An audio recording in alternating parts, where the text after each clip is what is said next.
رمضان رمضان رمضان يا حبيب رمضان رمضان ليتك دوما قريب. Bismillahirrahmanirrahim. Assalamualaikum warahmatullahi wabarakatuh.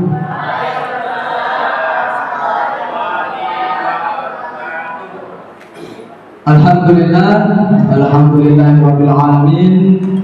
Nahmaduhu wa nasta'inuhu wa nastaghfiruh wa na'udzu billahi min syururi anfusina wa min sayyiati a'malina.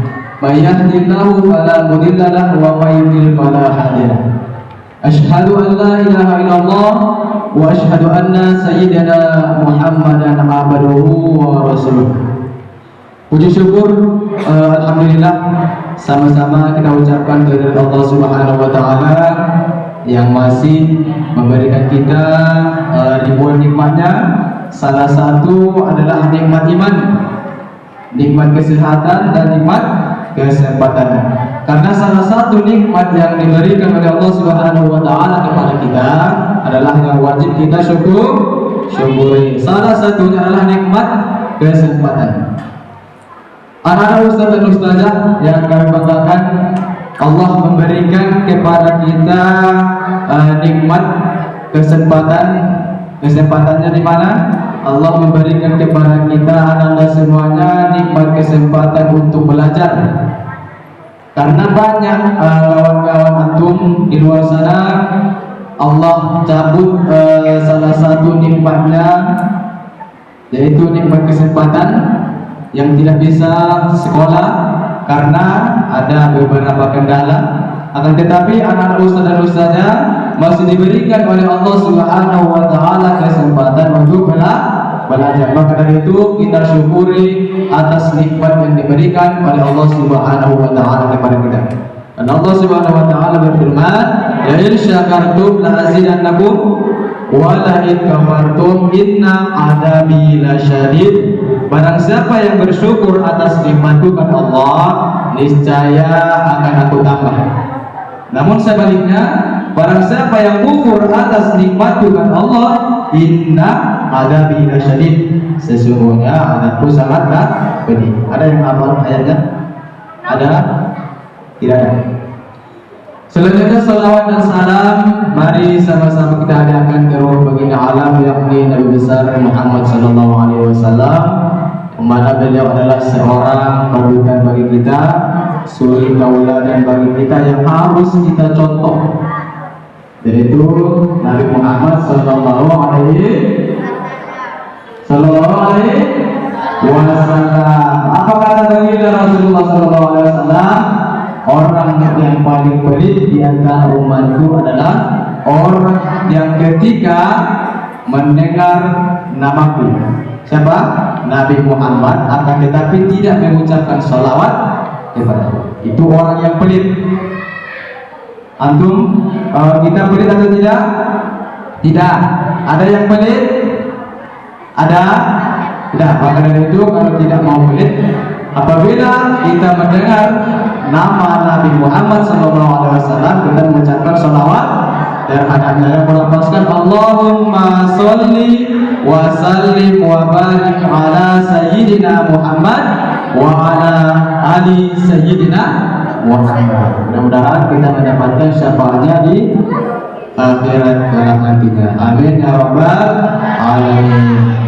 Yang saya hormati, sama-sama kita hormati, yaitu ayahanda kepala sekolah Dr. Haji Tristiono Yuwono SPMPDI, dan yang kita hormati Tuan Kurikulum Tuan Ustazah Puji Ristianti SPD, dan yang sama-sama kita hormati wakil kesiswaan Ustaz Muher MPD.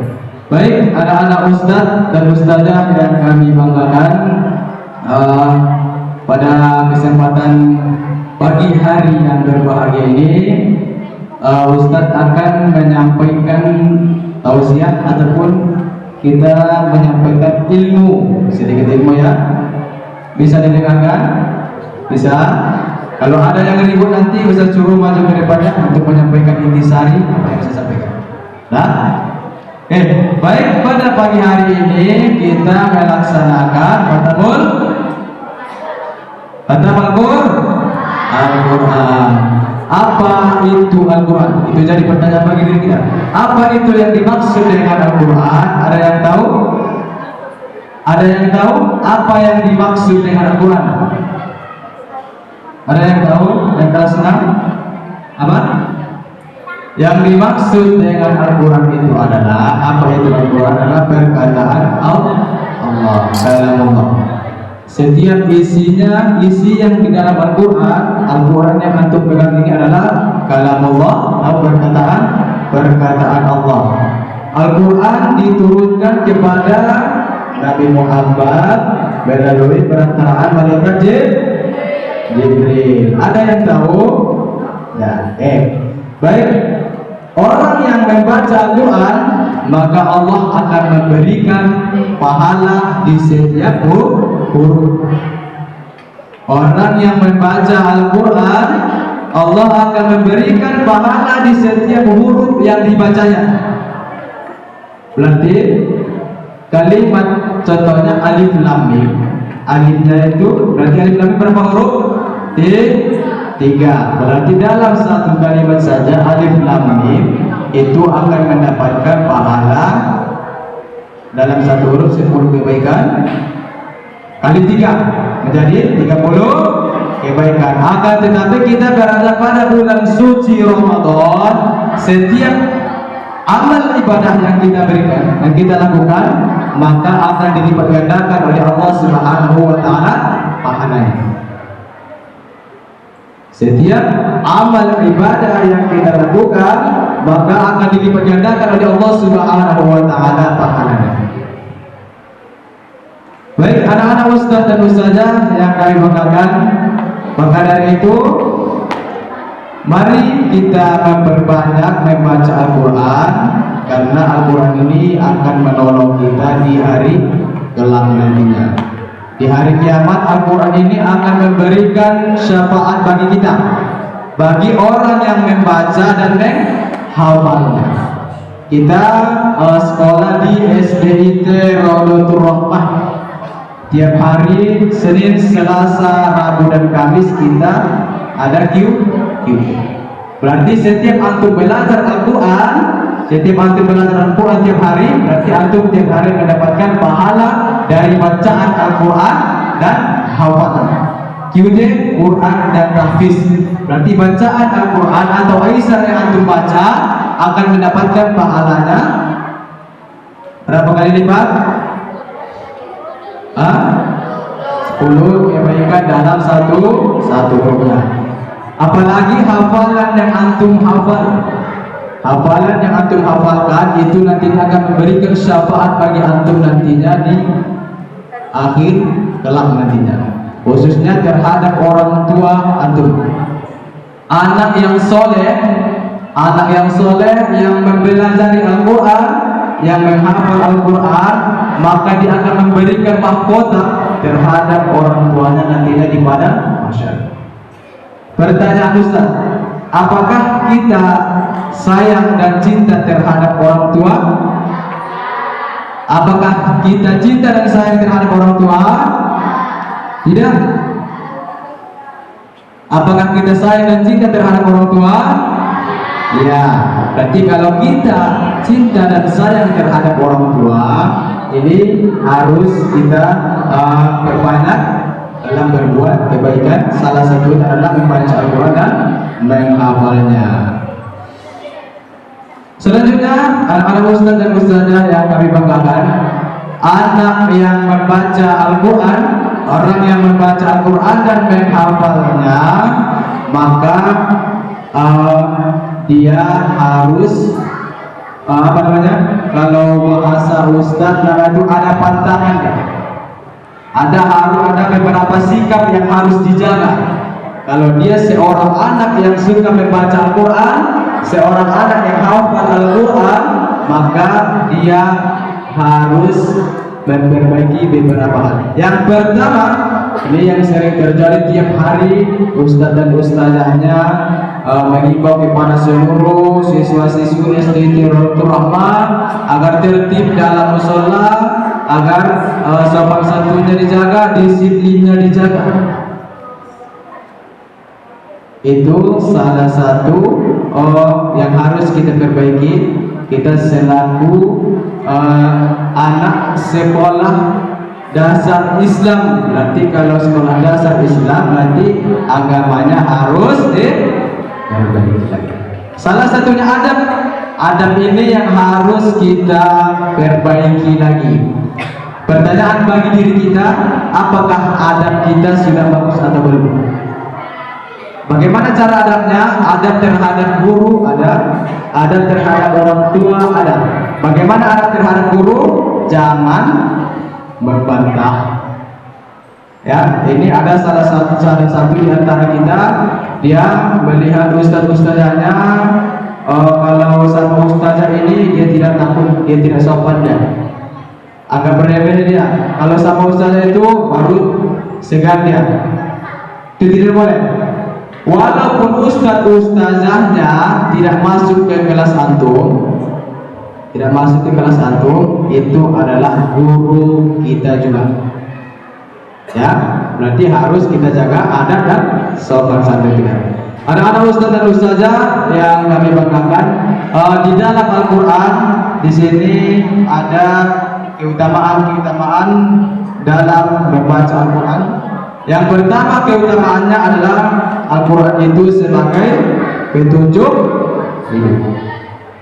Ibaratkan kita menjelajah di suatu tempat, atau seperti pramuka, kita menjelajahi suatu tempat, pasti ada panah petunjuk, arah petunjuk itu yang harus kita ikuti. Kalau kita tidak mengikuti arah petunjuknya, maka kita akan tersesat. Begitu juga dengan Al-Quran, kalau kita tidak mengamalkannya, kita tidak mengikuti isi di dalam Al-Quran, maka kita akan tersesat. Bagaimana tersesatnya? Ibaratkan di dalam Al-Quran itu Allah Subhanahu wa Ta'ala menyuruh kita untuk beribadah. Salah satunya adalah sholat. Salah satunya sholat itu adalah perkataan Allah, kalamullah. Itu tercantum di dalam Al-Quran. Salah satunya adalah ibaratkan sholat. Berarti kalau kita tidak melaksanakan sholat, maka di akhir kelak nantinya kita tersesat. Kenapa tersesat? Karena sholat itu adalah salah satu amal yang paling utama dihisab nanti di akhir kelak nanti. Oke, berarti Al-Quran itu adalah petunjuk apa? Al-Quran itu sebagai petunjuk hidup. Baik, anak-anak ustaz dan ustazah yang kami banggakan, Allah Subhanahu wa Ta'ala berfirman, "Dzalikal kitabul la raiba fihi hudal muttaqin." Kitab Al-Quran ini tidak ada keraguan padanya, petunjuk bagi orang-orang yang bertakwa. Berarti yang dimaksud dengan bertakwa di sini adalah orang yang dimaksud bertakwa adalah mengerjakan segala yang diperintahkan Allah Subhanahu wa Ta'ala dan menjauhi segala larangannya. Baik, karena ustaz dan ustazah yang kami banggakan, Rasulullah sallallahu alaihi wasallam bersabda, "Iqra'ul Qur'ana fa innahu ya'ti yaumil qiyamah syafi'an li ashabi." Bacalah Al-Qur'an itu karena sesungguhnya dia akan datang pada hari kiamat untuk memberikan syafaat terhadap orang yang membaca Al-Quran. Di akhir kelak nantinya, yang wajib kewajiban yang Allah berikan kepada kita, sholat itu adalah suatu yang wajib kita kerjakan apabila kita tinggalkan berdosa, dan apabila kita kerjakan berpahala, maka itu akan menjadi salah satu yang paling utama di hisab. Dan selanjutnya mengerjakan yang sunnah, maka Allah memberikan pahalanya juga. Apa yang dimaksud dengan yang sunnah tadi? Apabila dikerjakan berpahala dan ditinggalkan berdosa. Makanya antum anak-anak ustaz dan ustazah dilatih dari sekarang untuk sholat. Kita sholat mulai sholat duha itu yang sunnah, kita sholat zuhur dan asar. Ya, oke. Baik. Selanjutnya di dalam keutamaan Al-Quran ini ada sebuah kisah. Mungkin antum sudah pernah mendengar kisah seorang sahabat. Tahu sahabatnya siapa? Sahabatnya Umar bin Khattab. Di dalam kisah ini, di mana si Umar bin Khattab ini adalah salah satu orang yang paling benci terhadap Nabi Muhammad Sallallahu Alaihi Wasallam. Orang yang paling benci terhadap Nabi Sallallahu Alaihi Wasallam. Dan suatu ketika, karena si Umar bin Khattab ini sangat benci kepada Nabi Muhammad, si Umar ini ingin membunuh Nabi Muhammad Sallallahu Alaihi Wasallam. Dan pada ketika itu, ketika Umar bin Khattab menuju ke tempat adiknya untuk menemui Nabi Muhammad SAW untuk dibunuh, maka sesampainya di tempat adiknya, siapa adiknya? Fatimah. Maka Umar bin Khattab mendengar lantunan ayat suci Al-Quran yang dibacakan oleh adiknya si Fatimah. Dengan bacaan Al-Quran dan dilantunkan oleh Fatimah terdengar di telinga Umar bin Khattab. Maka pada waktu itu seketika berubah niatnya. Niatnya paling utama adalah untuk membunuh Nabi Muhammad SAW.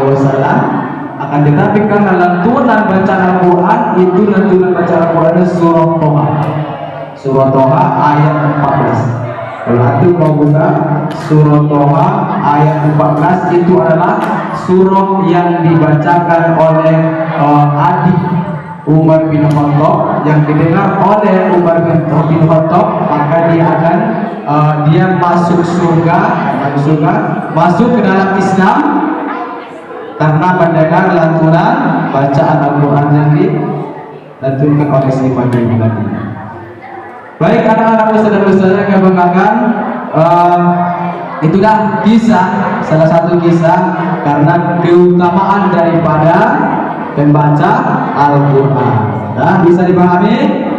Nah, mudah-mudahan apa yang Ustaz sampaikan, sedikit banyaknya Ustaz sampaikan, yang baiknya kita ambil, itu datangnya dari Allah Subhanahu Wa Taala.